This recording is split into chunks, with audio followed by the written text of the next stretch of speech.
The Twisted Tea lights never disappoint. There always is there's carbonation, but it's not a lot. It's a good pop. It's not too full, not too soft. But all right, we'll just go with that. The assembler, Arranger sit down number 3. Everybody, number 4 is already scheduled. I know there was a little gap between 2 and 3 now, but scheduling takes time. You know, people are busy. Assemble the beats, so he does. So he kind of is an assembler. But yeah, we've got Adam Wiencken on today with us again, like we had last year, to watch the Spirit of Atlanta Drumline from the semifinals lot. Thank you, Innovative Percussion. Great video. Go subscribe to the Innovative YouTube channel. Link to that in the description if you don't want to hear us talk about it. We recommend doing both, however. Yeah, Evan, do you want to? Yeah. So joining us after year number 2.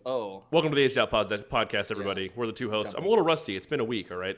Michael Fantini with me as always is Evan Worrell. Comment, like, subscribe, share the video. If you're on podcast services, go check it out. All the other YouTube content on YouTube.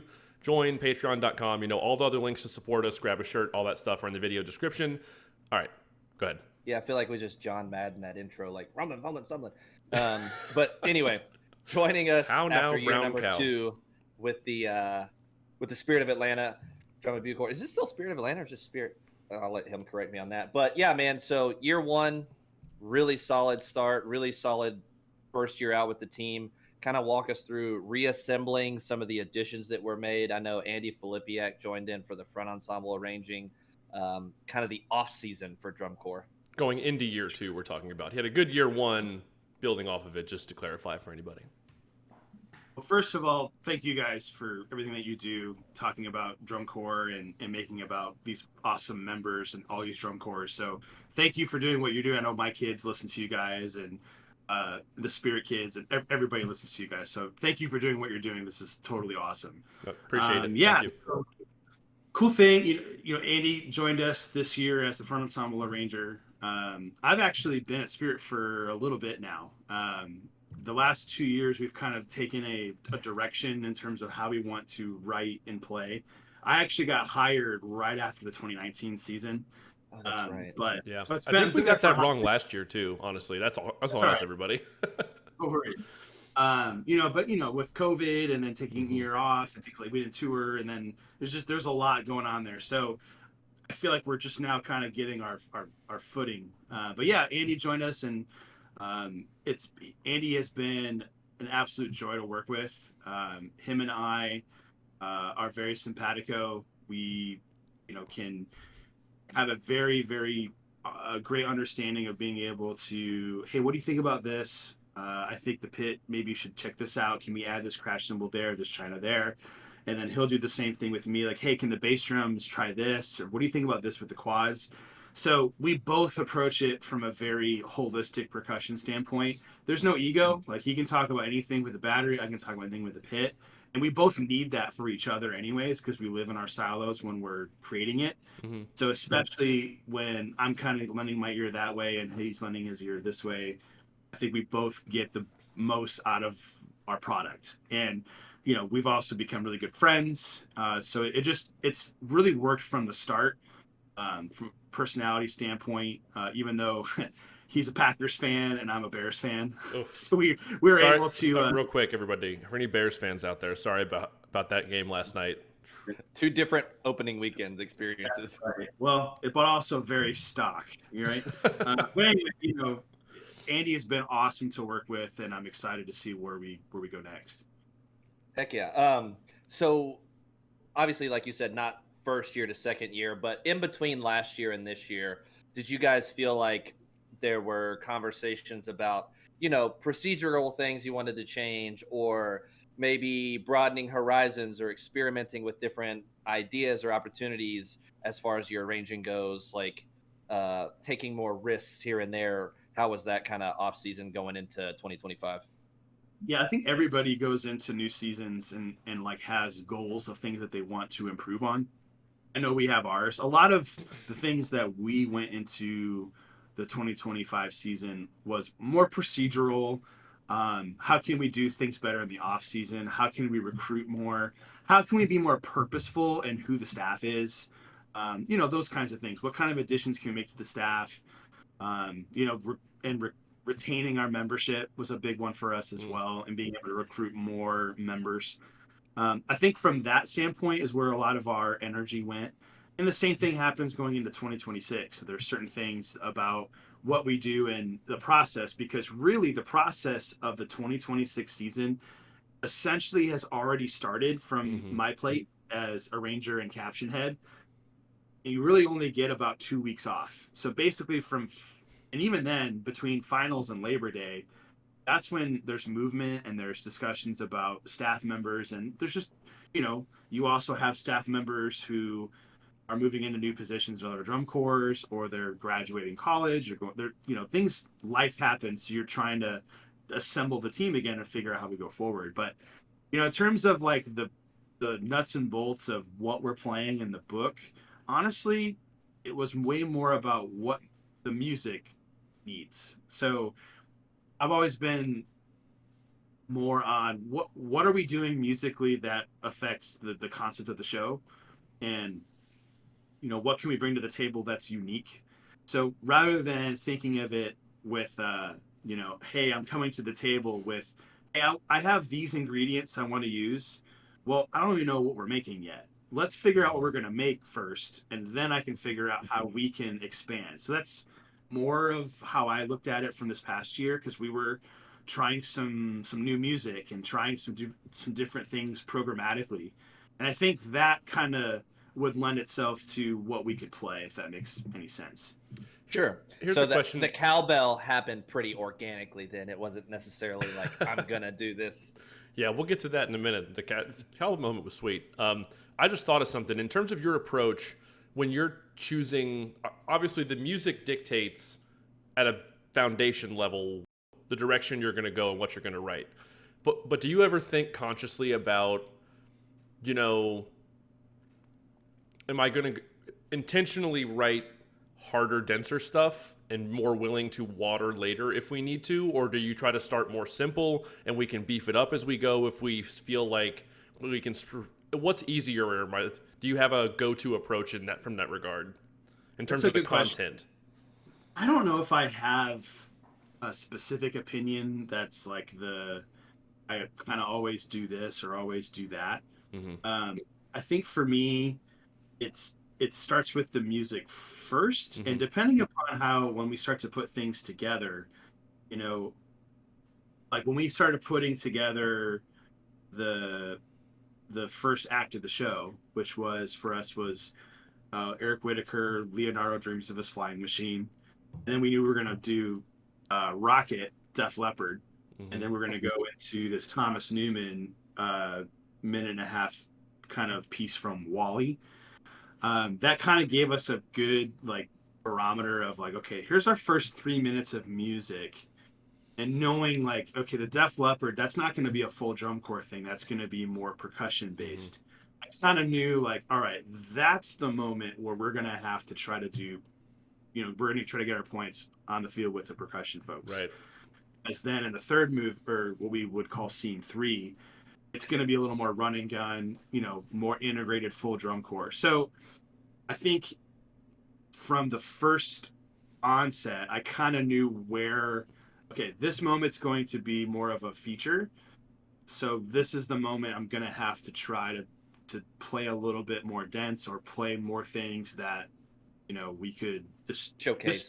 Showcase the skill set. And because I knew, the Whitaker was essentially just going to be a brass fanfare and into a big drum corps hit, right? Just as an introduction. That's what we wanted. Then we're going into the Def Leppard, kind of already explained what that was going to be. And then again, with the Wally, that was going to be more full drum corps integration. So when I'm thinking as a full drum corps, I got to write more like a drum set player versus trying to get drum points. At least that's how I think of it. That doesn't mean that's the only way to do it. But so for that particular part of the show, that's where I was thinking. So I didn't think X's and O's of I'm going to write this rudiment or I'm going to write this or that. I just knew in that first 3 minutes, the Def Leppard, that's the moment where I can really go after it. You know what I'm saying? Thinking back while you were going through my drum corps experience, obviously everybody's experienced having to water apart sometimes, whether it's the drum line's too loud here, or the kids just aren't quite going to get it. Was too ambitious for where we're at this season. In lines I was in, we did it. Very rarely did I experience, you know what, we can handle more here. Let's make this harder to have more to clean. Does that ever happen in your experience? Do you have a moment where it's like, you know what, they can handle more?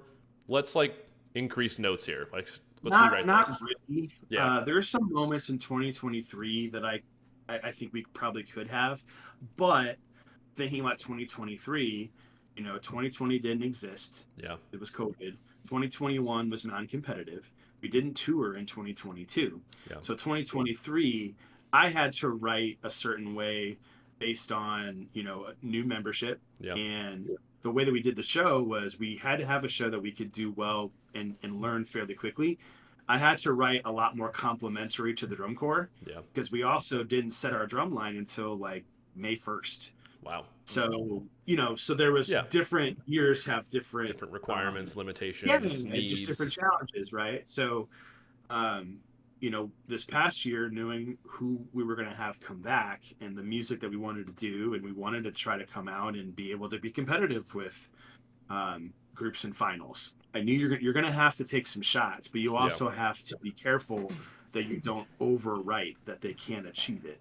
So it's always that, the Goldilocks. You got to find that right balance. But also thinking about it strategically from a competitive standpoint, if you've got a section of the show that's working really well, you probably have other sections you can focus on now and clean more. So why would you introduce a new section you now have to clean more when you have other work? So it makes sense competitively why you would rarely probably let's make this part way harder just because we can. And I think you have to be strategic. You have to just make those choices. And sometimes you learn by making the mistake. Sometimes you learn by the other side. So I think it just kind of depends, but very rarely is it I think we can make this harder. Usually maybe they could handle something that's more difficult, but what the drum corps needs musically in that moment is what, if that makes sense. And last thing, I feel like arrangers more often than not, they come back with something like, I think I just need to make it cooler. I think we can make it cooler. Let's change the sticking. Last thing I'll ask. Well, go ahead. No, go ahead. I was just going to say, I marched with Jim Casella at Cavaliers, and he was a big influence on me. And Jim always had the ability to write what was exactly right for the moment. What was musically appropriate for that moment. So I always try to think about what does the music really need here? And you have to be able to play the game. You have to be able to display the skills, and you have to be able to execute those skills. But also you have to remember, it's not just a drum judge, I have to write what musically feels right. So I try, as we're going through the process, to consider those things. I also try not to overthink it. I try just to trust my gut and my intuition of what I feel is appropriate. And then, that's why I don't sit down and write, I didn't write that Def Leppard movement in one night. You kind of dabble in it, and it's a working document until it's ready to be presented to the membership. And then even then, once it gets out there and you learn it and they're playing it and the visual things are happening, you continue to tweak. But that's why I just take your time, but you got to learn to trust yourself and just do what you feel is right. So last question for me, then I'll let Evan drive again here in a second. You mentioned retention. How was retention from 24 to 25? Was it good? The best it's ever been. Yeah. It was outstanding. And I really do feel like that was a main reason of our success this past year. And not to mention, not necessarily competitive success, but, just the experience from the membership. When you have that buy-in from veteran members in your battery, they also take what we're wanting to establish from a culture standpoint, and it becomes their own. And they kind of drive that bus. And when we had an outstanding drumline section leader, Ben, in our center snare, he was amazing and the perfect kind of leader. He's a kind of member that any drum corps would be lucky to have. But he also spent 2024 with us and kind of knew what we were going for and how we went forward. So I think that was a really big impact on not only the quality of the playing, but the quality of the experience from the membership when you have really, really great students and membership within kind of helping lead the charge. So it's not always coming from the staff. Oh yeah, for sure. Healthy member leadership does wonders for retention year over year. Like, it's so pivotal beyond just like how well the core travels or how well competitively they did. Getting people to come back depends a lot on, like, are they friends with each other? Like, do they like spending 90 days together or 80, whatever it is now? So yeah, it's great to hear.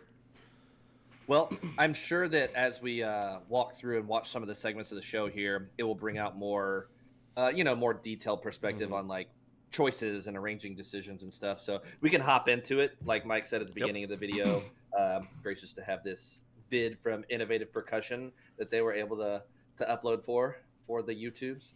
Yep. You guys can both still see it, right? Just before I get going. Yep. Yeah. All right. Here we go. That was loud. And I'm assuming you probably go in order of the Yes. show. Right. Yes. And again, feel free to ask us to stop and pause if you want to talk about something or whatever. Feel free. Okay. Yeah. I wonder if they got the kid who like tripped. He asked us if it was on video. I was like, I don't think we have it, dude.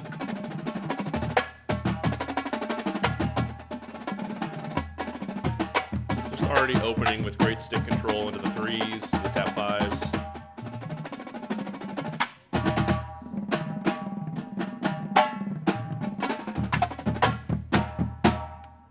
Good. Yeah. So right away, like obviously big full battery moment, but like in the space, you use the bass to kind of fill in that and fill those runs. Is that just to like kind of keep the momentum going through like some of the more big punchy parts of the flatline? Yeah, it's just something I like to do. When the snares and tenors open things up, I love hearing the running line in the bass drums. It's a great effect. Just kind of something I inherently do all the time now. I just love how that sounds because it gives variety to the end of a phrase. Mm-hmm. You know what I mean? It also lengthens the phrase, and also the bass drums love playing it. So it's just fun to listen to, and then obviously we come back in for something more unison to finish it. But yeah, I mean it's just something that I've done quite a bit and just seems to feel right. Heck yeah. That part of the show essentially was how do we get our hands moving before we got to play this drum feature. It was a little bit like we don't play every single thing we play in the show in that little opening moment, but that was written in a way to get our hands moving. Can we play some figures that we're going to play throughout the show so that by the time we get to this part, our hands are a little tingly and we're ready to go? Because last year, if you guys remember, it was 5, 6, 7, 8 drum solo, right? Yep. So this year we got a chance to, get our hands moving a little bit before we had to play probably the most challenging part of the show. People don't understand how risky that is when you see a group start on a drum feature exposed for everyone to hear, because like you probably haven't hit your drum for an hour at finals. By the time you finish the lot, get to the stadium, wait in the tunnel, get your drums off the bus, like all that stuff. Like it's real ballsy to be like, and bring go. Back the on-field warm-ups. Yeah, some groups, man, are doing. You can do that. Blue Coats did they played exercises. Yeah, I don't blame them. One thing with this moment, even though it was a way just to get our hands moving, we're on the front sideline in that form that we were just playing in. Yeah. So a lot of drum judges would just start like on the side 235 or 40 and just wait, so they couldn't give anything up. It's not like you couldn't hear them. But I do think that part had purpose of let's just get our hands moving in a variety of hand speeds so that by the time we get to this moment, we felt like, all right, we're you know how it is. We all play like that little buzz in your hand, like you feel good. All right, now we're ready to go. Yep. I was actually going to point out there was a wide variety of skill sets in that opening phrase, so that makes a lot of sense. I can see everybody. The gift, the guy just be like, yep. So this is the drum feature. Yeah.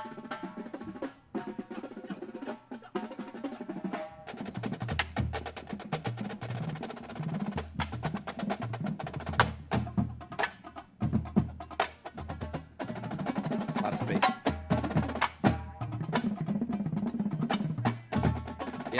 9lets in the bass there. A lot of re-attacks in the phrase, handled really well. Oh, I love the top bass drums mirroring that.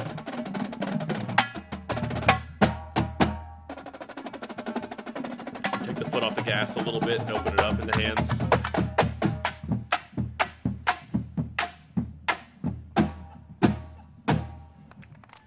So obviously it's a long phrase, especially like exposure wise. And you know what I notice in there is you have like feature, and then you have like a full battery, and then it has like the dum dum cha, dum dum cha, and then it's the snares, and then you have the speedo, and then it opens back up.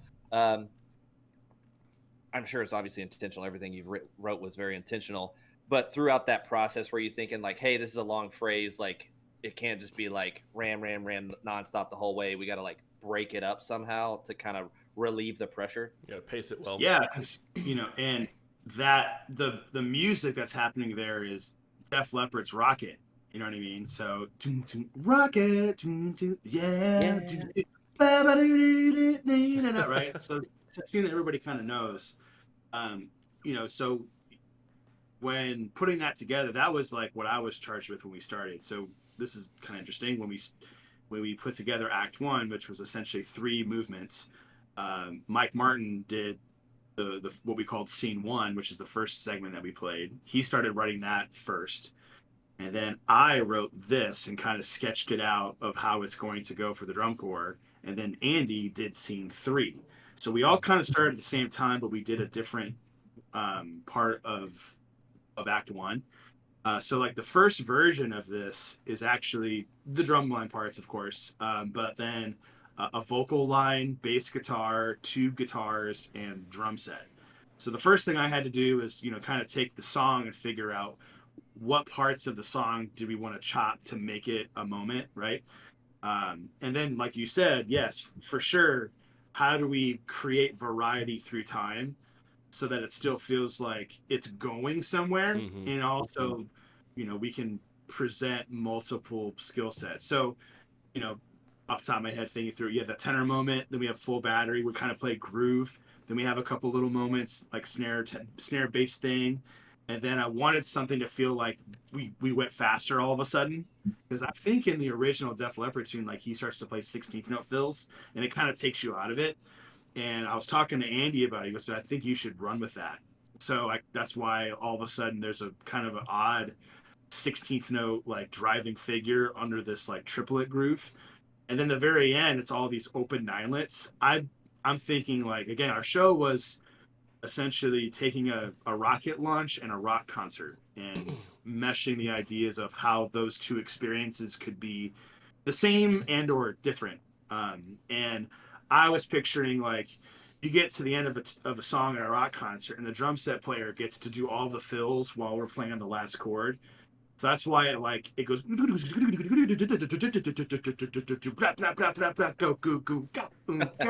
that was the idea of that entire last phrase, was just what would a drum set player do at the end of this song, and just like this long rhythmic detail, you know what I mean? Yeah. Before we went into the next movement. So I'm really happy with how it turned out. It's also a challenging tempo to write, like kind of 140 or whatever, 144, whatever it was. That can get awkward, especially from a playing standpoint with the way you write it, because it's like a lot of those figures and things. We were talking to Josh Brickey about this not long ago. Certain tempos are like, if you hold on too much, you're going to choke the sound off and not I'd feel right. If you don't hold on enough on a lot of this stuff, you're going to be out of time and too loose. Like it's a weird limbo middle area for the hands on a lot of things. One too is if you listen to that Def Leppard recording, it's like sort of swung, but not really. So you kind of have to choose like which direction you're going to go. So I told Andy, I was like, dude, I think it should be 12/8. I think it should be, if you have to like actually, quantize everything. Yeah. So that's where it kind of just, you kind of pick a lane and you structure it and then just try to make it right. And again, I didn't write that in one night. That was a couple weeks of just kind of pecking at it, peck at it, just here and there, try some things, let it sit on it, you know what I mean? Because that was a pretty big moment for us, but I'm really happy with how it turned out. Yeah. Very cool feature. Do you know if you play it again? They're in a different form. I think this is something else. Well, this is the end of the phrase. I was gonna say let's listen to it one more time after we have to go back. We don't play it again. Yeah. After just hearing that input and stuff, let's just get it again since it's one of the meatier parts. Might have gone back too far. Maybe not. Nope. No, I didn't. We're good. All right, here we go.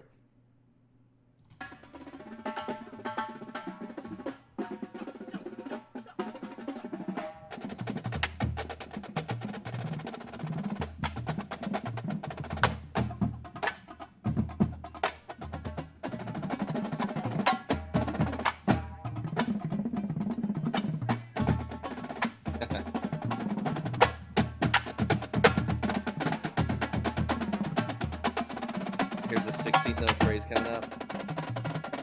Yeah.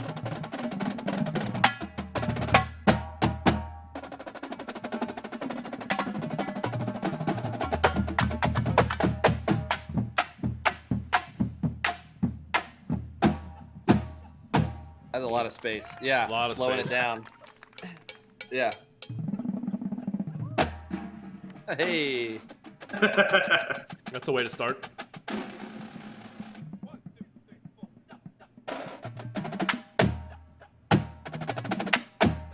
Great attack on the Shirley Murphy. Good roll, too. Woo. Is this the Newman piece?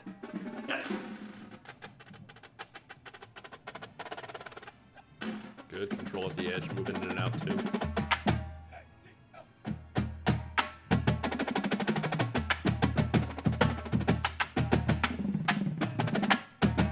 Good ping shot quality. Mm-hmm.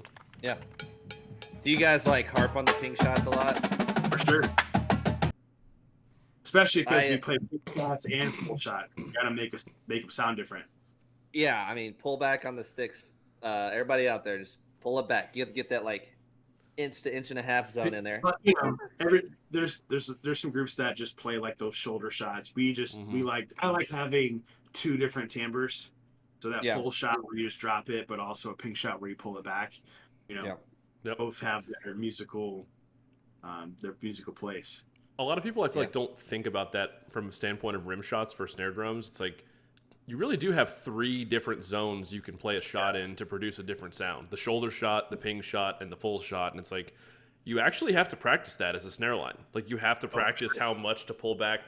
Do you all hit it the right zone? Like little details people don't think about, I feel like, a lot of times. Like the phrase, that last little hold phrase right before this, they have like a full shot and ping shots like back and forth. Yeah. So it's just, again, how can we create textural variety? Yeah. We used to inspect everybody's sticks. We'd like, all right, let's check out everybody's ping shots. Look at, dude, Sharif, dude, it looks like his ping shot zone at Crown 09 in the center. It looked like somebody had taken a knife and just like had went around. It was just like this perfect little line. We were all like, all right. It's called consistency, people. Yeah. That's awesome.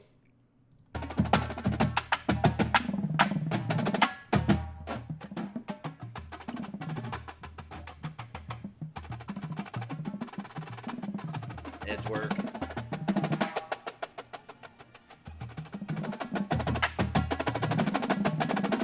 Nice big full support.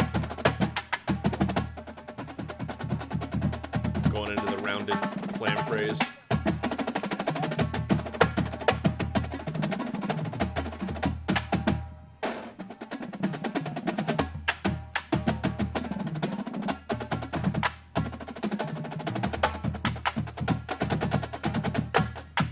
Big full battery ensemble. I would imagine big just full core support here. I got a couple things in there. All right. Well, you go first, Mike. Well, a lot of arrangers will utilize the bass line in terms of like if a part of the flat line is playing like a paradiddle figure in 16th notes or something, they'll use the bass line to beef up the sound of those 16th notes with just some basic 16th note splits or whatever. Was there a lot of moments in that phrase where they were almost doubling what the rhythm was in the flat line? Like I heard 16th notes at times, then 32nd notes in the bass line. Was that intentional? Am I hearing things that aren't there? Or No, that's definitely there. And it's usually if I always kind of feel like fours have a little bit of a more of a frenzied Mm-hmm. feel. So if I wanted to, again, I don't hard to remember exactly like if what figures were there, but I'm sure I did it, and I've done it before, where it just feels like a little more frantic and a little more Yeah. energetic if you start to play fours on top of Predator Littles or whatever it may be. But yeah, for sure, that there's some stuff in there. There's Yeah. a couple things in there where there's like three different things happening Mm-hmm. that all kind of create one thing. Like there's a walking bass line. Then like I know in a previous video you guys talked about the dialogue of like the accent pattern with the snares and tenors, and like yep, Mm-hmm. that's all because this whole this particular movement was essentially the launch, like the moments you have right before a rocket launch, right? So we kind of wanted that like on my toes, I'm a little bit anxious. You kind of want that drive and Driving franticness. Yeah. that energy until you finally get to that last release, which is the big stuff at the very end right before they turn around. Mm-hmm. Two things. One, you had the A-B split part in the snares there. I don't know. I went like this. They didn't cross paths. Yeah. But like, what was the thought process behind like, I'm just gonna put an A-B split in here, and then the ending of that phrase, just doing like the decrescendo shots. Oh yeah, so the A B thing. You know, when I was thinking about this, we were just watching it. Sometimes too is the horn line starts playing more duple rhythms, so I wanted to have something a little more up and down to match them because we were kind of in the pocket and we had to be a drum set player for the horn line as a drum corps. So I can't get too crazy with some of the rhythmic values there with how vertically everything was happening. So rather than just playing two bars of, you know, an open 16th note roll, okay, let's do that A-B split. Something we used to do at cadets when I was teaching there that Colin would write, and I thought it always looked cool. You know, he does the hand-to-hand splits now, like the right, left, left, left, right, right, right. He does like he was doing all of that stuff, you know, not only this year at Boston, but previous years. But he was also doing a lot of that like beat to beat stuff. And I've always liked how that looked, and it always kind of gave again more variety, even though rhythmically it's the same value. So Yeah. again, just trying to create different textures. Sometimes it's visually versus musically, but it definitely has a different sound. So I think it's just trying to create variety and make it interesting and make it feel like it's going somewhere. Yeah. Interesting. Those last two bars or whatever we play once we turn around, we talked about that. Is like we got to this big moment at the end of scene 3, which is essentially the climax of the first 3 minutes of the show, which is the rocket launch. And rather than going like got goom gadum horns down, right? We were thinking, well, what happens when you see a rocket launch? Like it's this big crescendo, and then it just kind of Fades moves away. Yeah. So what we did is we played that got gadum gadum, then we keep going, and we turn around, and the whole core keeps playing as they're turning, and even the front ensemble's like rather than going 5, 6, 7, 8 release, they went 5, 6, 7, 8. Then they had this, and then they decrescendo the suspended cymbals. So it sounded like we were traveling away. So it was more of an like effect. The Doppler effect kind of.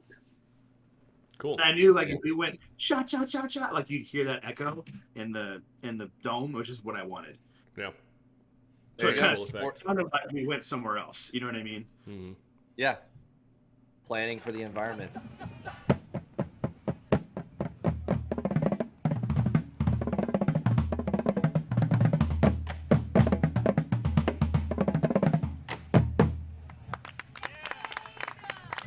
Jump, black, gum, gum.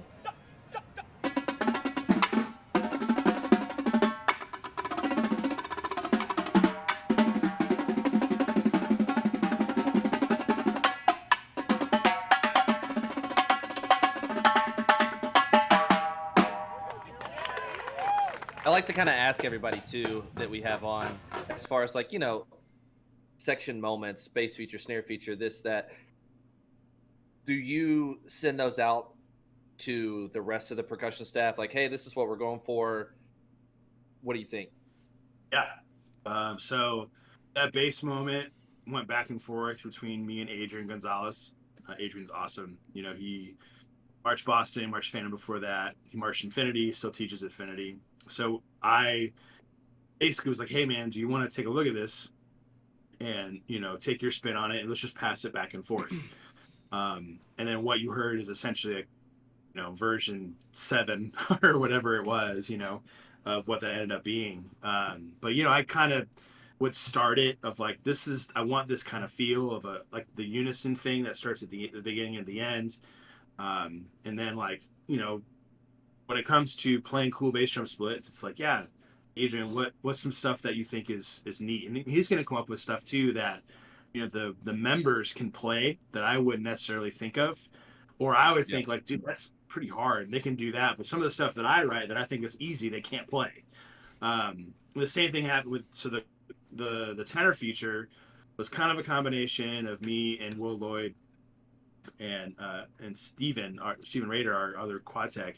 The three of us kind of workshopped that. Me and Will kind of came up with the original version, and then Steven was on the road a lot in June and July, and we kind of came up with what that ended up being. So yeah, I think especially when it comes to features like that with tenors and bass drums, I think it's if you have the ability to, and it feels organic and you have that trust, like I think it's cool because then also gives a little more ownership to the staff to have some of their stuff make it to the show too. Mm-hmm. Yeah.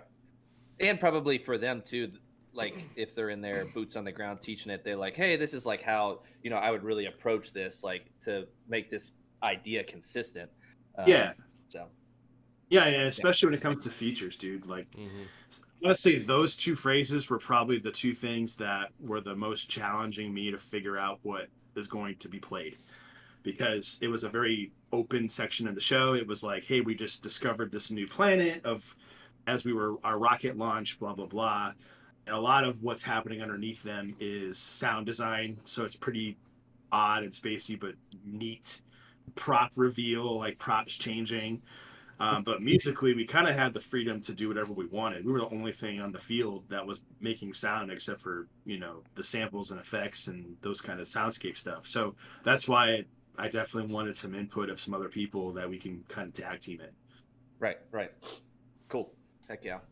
Yeah, and then next comes this snare moment with the contras, I believe. A chill where the contras were behind the snares. Yeah. Tough. Very tough.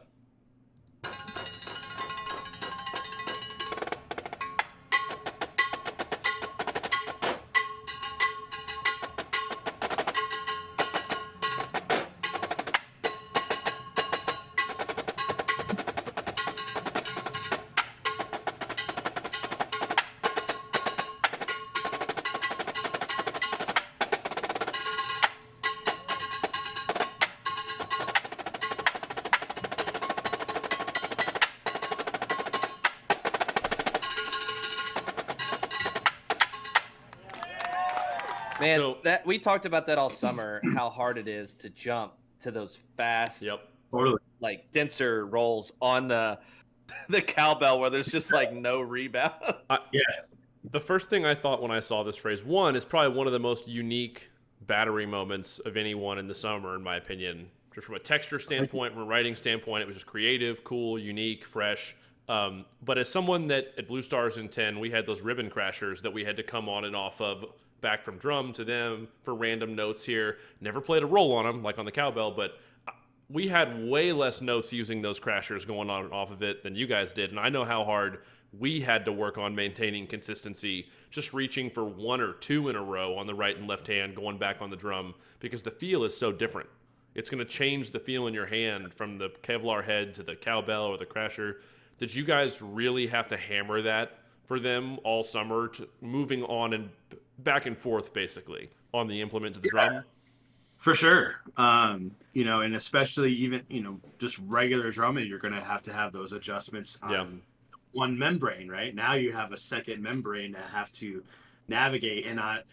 And we didn't just do right hands. We didn't just do left hands. We went back and forth. We played rolls. We played 16th note rolls. We played triplet rolls. So again, this was a featured moment that we could demonstrate a level of, you know, just variety through time. But yeah, it was really hard. You know, it was really hard to be able to get it right. You know, but Peter Hill, our main snare tech, did such a great job with these guys to really like ultra define some things. And I remember I remember hearing the snare line play this like on day 2 or 3, and I was like, this is gonna be pretty cool. Like I was kind of surprised, to be honest.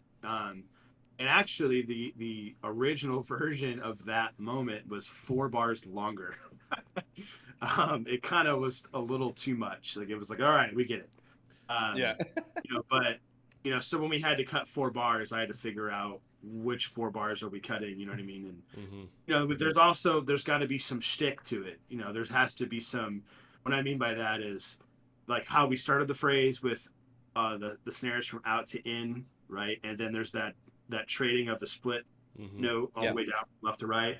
So like not necessarily a musical decision, but more of a visual decision, just to create some more variety through the end.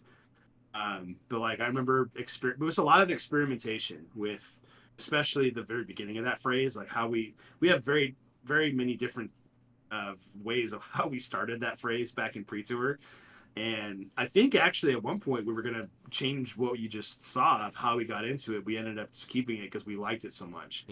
Because it's really just, it's nothing groundbreaking, but it kind of set the moment of what we really wanted. You know what I mean? I remember writing, just one of those moments where I remember writing it in my office that I'm in right now of like, all right, I have how many bars of this thing that I have to write? And I didn't have the option of any other battery voice because the tenors and the bass drums already played on like the complete other side of the field. So like this was only going to be snares.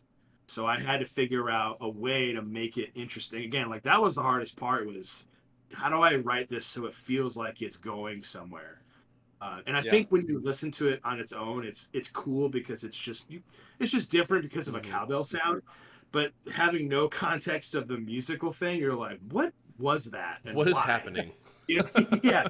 So but what was happening melodically with the low brass, like it turned out to be a pretty neat moment. Yeah, it was a cool moment for sure, and like Mike said, unique.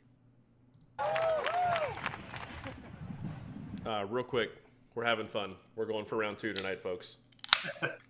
Oh, I was already on round 2. Oh, I've got to catch up then. All right, here we go.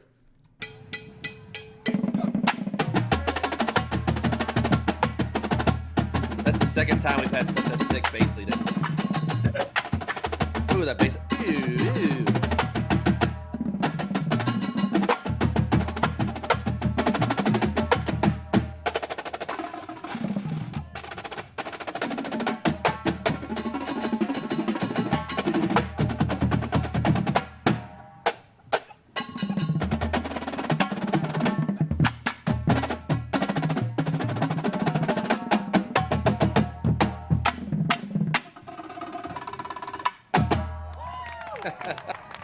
Yeah, passing the ball around there at the end.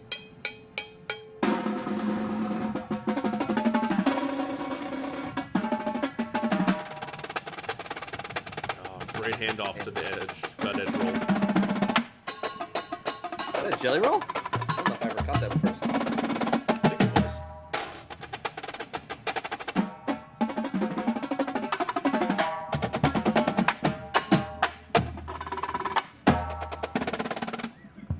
Roll went up on the quads, passed over to the snares, decrescendoed back away.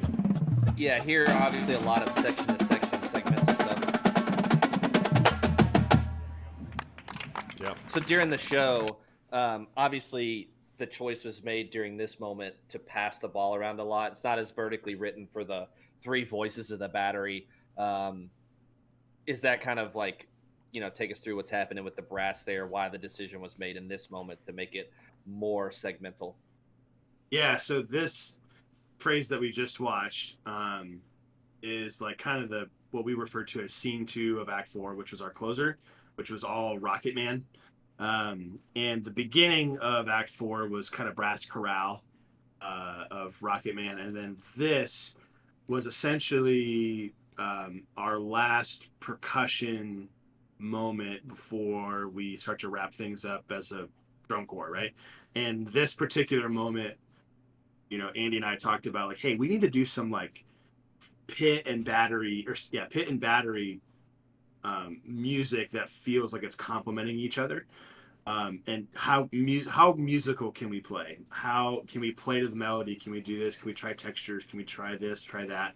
So that's why like there's a lot of like very light playing, there's sectional things that are happening, and then eventually, yes, the brass kind of start to enter and stagger in the last part of that phrase.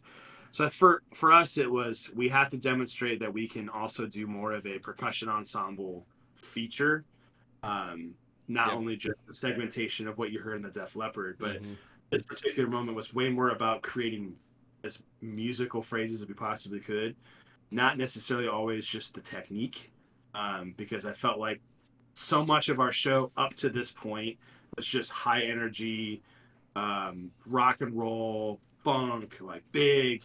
Like I felt like we had to be able to demonstrate like we could play soft, we could play, tasty, especially in something exposed. So that's why it has kind of that feel, and it's a little bit more like a dialogue of conversation. Yeah, that's a great word of what I would use there. So yeah, I mean that's again just try to create more variety when you take the show in for the 10 minutes or whatever it may be. Yeah. And I noticed that right away too, because you have the quads, they have like the buzz, the buzz, and like kind of moving around, like what you were talking about melodically. Yep. Yeah, sometimes that can be a big challenge when you have a show, like we said earlier, the show dictates what you write a lot or the direction you go. And if the show is overall really aggressive when the drumline's playing, or a lot of moments, like you really have to get creative to try to pick your spot where you can show that dynamic range and show that the flip side of the coin in terms of skill sets that come along with that and all that stuff. So it can definitely be a challenge sometimes depending on what the show says. Yeah, for sure. This was a bad frame to stop on this phone.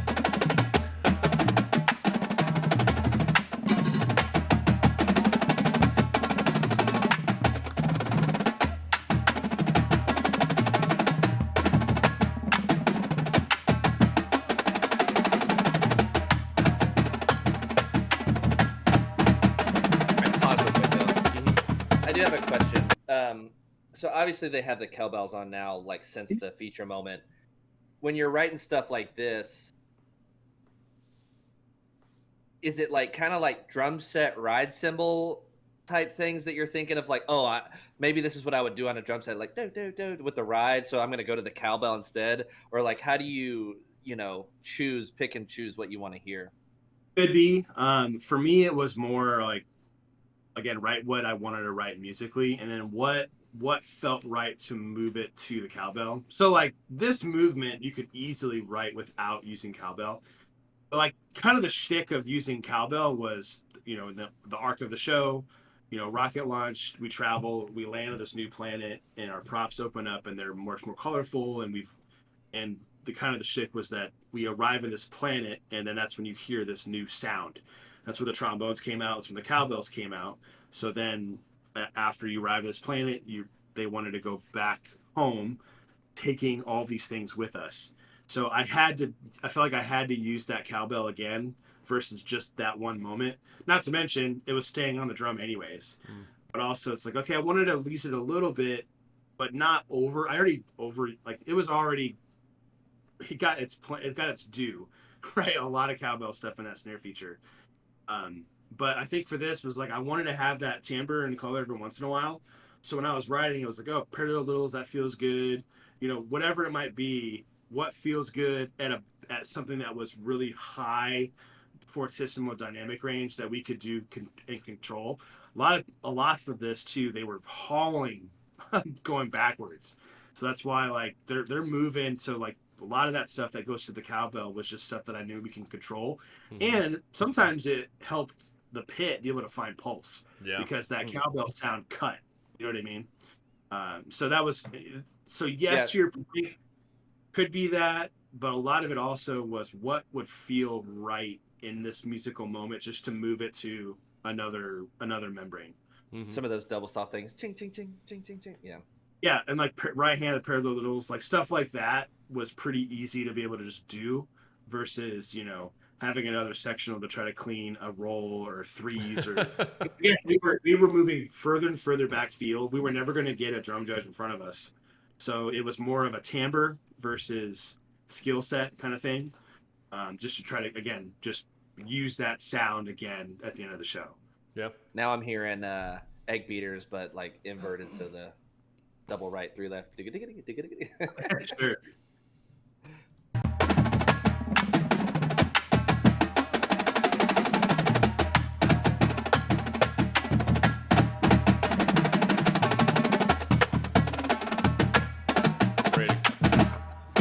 I love when arrangers work just aggressive tap 5s in the middle of big phrases like that.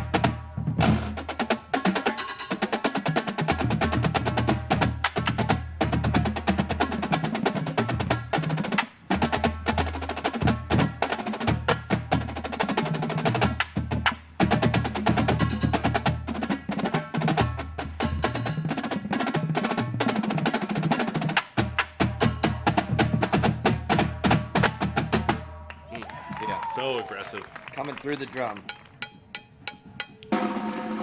This is whole Act 4. This is so like you saw us do 2 or 3 different chunks. Mm-hmm. Now this is an entire run of essentially Act 4, Scene 2.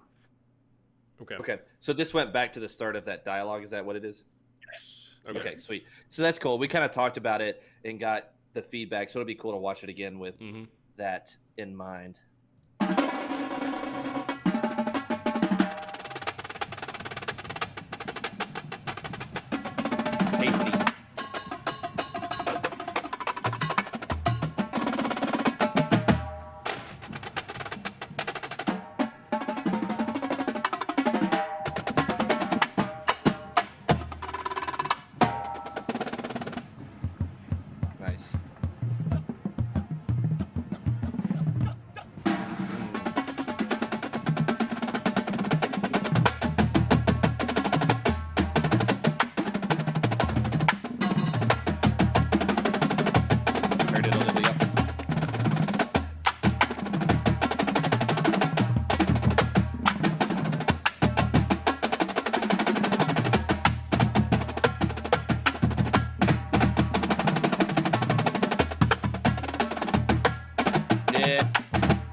Dude, those open inheritance hats feel so great.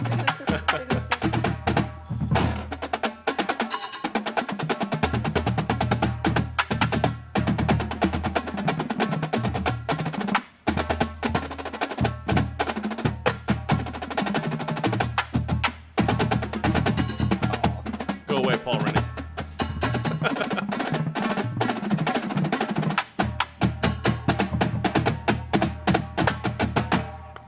And not actually go away. I just meant go away from our video scene. Yeah. Did the ads pop up so early now? Anyway, there was a couple things I jotted down. So yeah, obviously I feel like from 2024 to 2025, not only just the percussion section and the drum line, but the core, you know, from 16th to 13th, you just, you know, banging on the door there for 3 finals. places in one season is a big jump. Making as an big overall strides. core. Yeah. And just like the consistency of, you know, we just watched the battery, but I'm sure the front as well, just based on where you guys were finishing, like a finalist place drumline, top 10 at some shows, 11, 12 at the very end even. So the consistency building, just the core is on an upward trajectory of, you know, where they were a couple years ago from being non-competitive to like, hey, we're making some good decisions to move ourselves and reposition. You know, a lot of kudos to you guys, you, the arrangers, the tech staff, the members, obviously, for working hard. But it seems like you guys have some good momentum and mojo going from season to season. So I have, you know, high expectations for next year. Yeah, I mean, thank you. I mean, it always starts with the members first. You Right. know, I give all the credit to them and their hard work and their trust in doing what they do is awesome. That's why we all do this. Is those members and the work and their talent and what they're doing.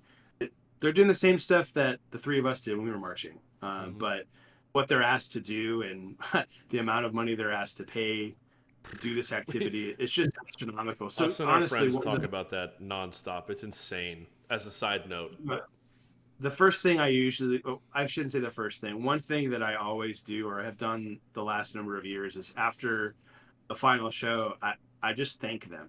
I say thank you for choosing to be at Spirit of Atlanta, to be with us, to work your butt off, to sacrifice your summer, to be with us and learn from us and bring this show to life. And I just said it's not lost on me. These members are extremely talented, and I'm just thankful that they chose to be with us. Like I said earlier, the veteran membership, like I'm looking at, I think 1, 2, 3, 4 snare vets, and that's actually an all rookie tenor line, if you can believe that, all rookies.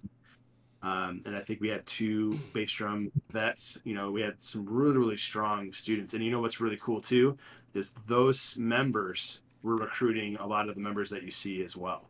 So from their winter groups, from their universities, whatever, they're now recruiting more other members to march with them. So yeah, man, it's really cool to see with what they're doing and the friendships and the bond that they made. And yeah, man, as far as the design, I feel like we're finding our footing of what works for us, not only what feels right as designers to our strengths, but also designing to our strengths as a drum corps, making better decisions to set us up for better competitive success. Like no one knows what's going to happen.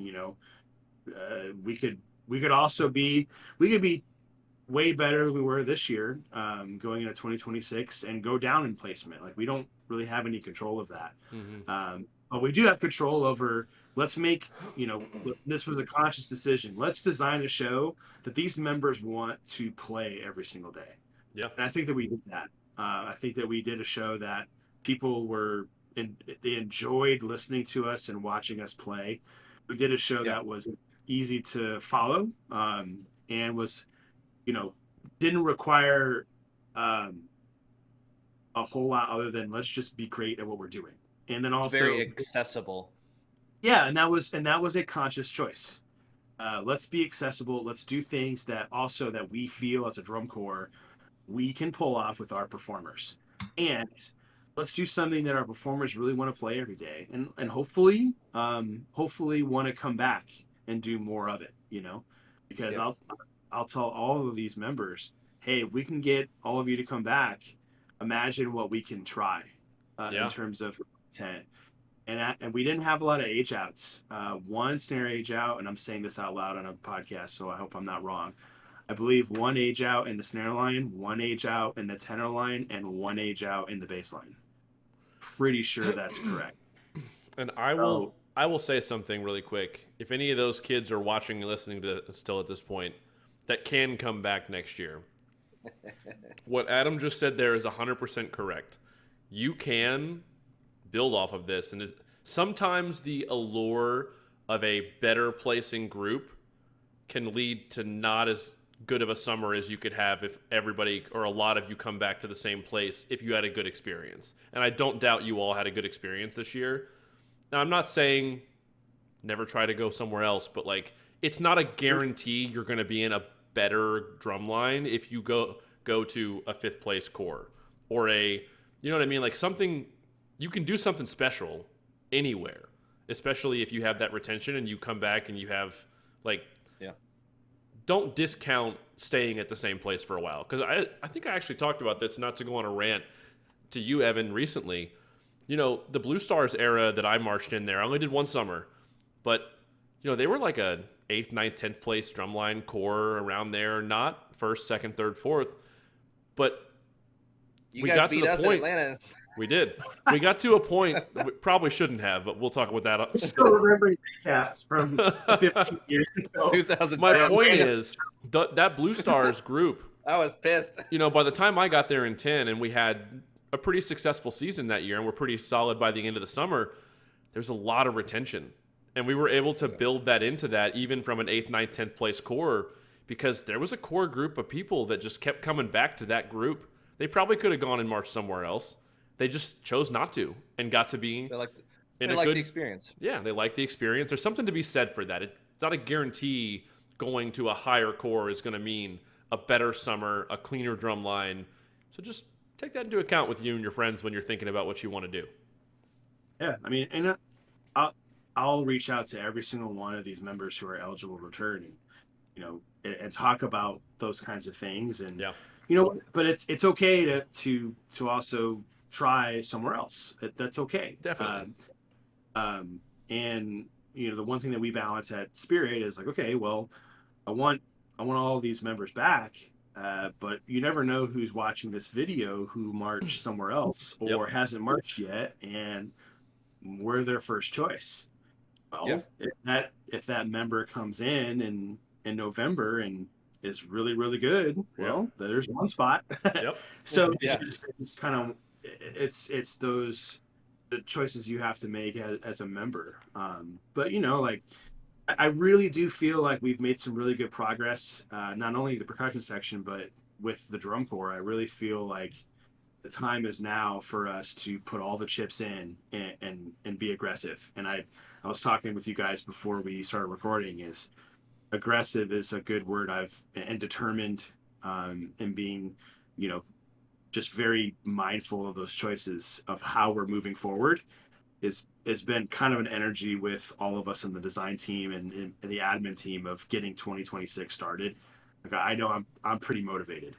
Nice. Because I really feel like we're on the cusp of doing something really good, and trying to get this core back in finals could be a pretty emotional end of the season if we're able to pull that off. So, we don't have control over anything else besides what we do. Our goal is just to try to be the best version of ourselves. I'm not concerned with, coming out and trying to beat this group or that group. It's, hey, let's be the best. Let's be the best Spirit of Atlanta drumline that's ever existed. Yeah. And however you want to judge that or rank that, you can figure it out for yourself. But that's what our goal is. Let's be better than we were last year. Let's be the best version of this section and this drum corps that's ever existed. This next year is going to be our 50th anniversary as a drum corps. I want to be the best. I want to be the best percussion section that this drum corps ever seen. And dude, there's been some incredible drum lines in the Spirit of Atlanta. That's where Tom Float was. Float, yeah. And so the lineage and history of this percussion section is outstanding.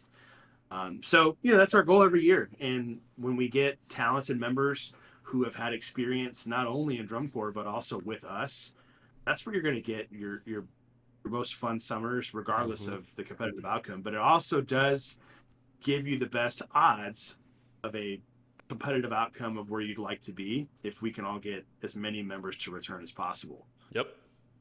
Sure. All right. Well, given that, it's kind of a perfect segue. If people want to audition, get involved, show up to Spirit for 2026, when's the first one? Where's it at? What's going on? We are announcing all of that, I believe, next week. I believe there's going to be a color guard audition fairly early on, maybe late September, early October, something like that. We're going to have a number of regional sites, and we'll also do some stuff in Atlanta. And, of course, we'll be taking video auditions as well. We've had some pretty cool sites. I don't think I can mention that right now because it's still being finalized. But we have some different sites that members can come in and audition, and we have some different experiences. You can do an all-day Saturday thing, which is kind of traditional of what the three of us went through when we auditioned for drum corps. Not an entire weekend, but at least a full day. There's also experiences where you can just come in, show up, and play in person, almost like a private lesson kind of thing, and then you get out of there. So there's different experiences based on what you're looking for. Obviously also video auditions. Just Spirit of Atlanta, our website, and following us on social media, especially on Instagram and Facebook. I know that for sure on Instagram and Facebook, we've been having graphics about, hey, click this link to find our audition packets. So get the packets. And then again, next week, you'll see all the different options that all the members can choose from as far as where they can audition. Sweet. Yeah.